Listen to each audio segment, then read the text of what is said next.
Well, almost as beautiful as some of those shots, the sunrise that we captured this morning from the Chehalem tasting room camera in Sherwood. I mean, check that out. You got the fog down low, the clouds up high, Mount Hood kind of nestled in between. If you're not watching us on sunrise or streaming from 7 to 9, you should, because you'd see stuff like this, right? Isn't that gorgeous? So here's the deal with the fog. Some of the valley is still socked in as you get down towards Salem and point south. We still have the low cloudiness and fog socked in there. We're trying to poke some holes in the fog and the low clouds here in the northern valley, and we might before sundown. Here's the plan for the rest of this afternoon. Limited sunshine again. The valley may stay foggy, though, as you get down towards, well, south of Wilsonville, certainly, and especially Salem and point south. Tomorrow, maybe some patchy fog. We'll go with limited sun on Saturday and then rain on Sunday. And the rain on Sunday is going to be mostly in the morning. I think Sunday afternoon, we may wind up seeing some sun breaks to go along with a few showers that linger. All right, it's cool at this noon hour. 45 now at PDX, 50 in Pendleton.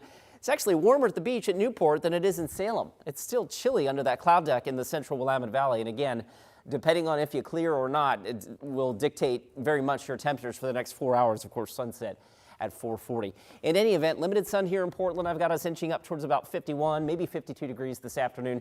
And then the clouds build back in a little bit overnight tonight. One system passing by to our north here is our next weather maker. It still looks quite a ways away, but it's chugging eastward pretty quickly, so it'll be on our doorstep by tomorrow evening.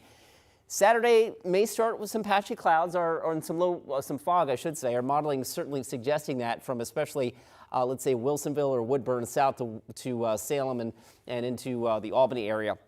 And then as I roll the clock into the afternoon, the fog may lift, but the increasing clouds from that next weather system will be rolling in. So it'll be a race between the fog burning off and the cloud cover coming in as to how much sunshine we see tomorrow.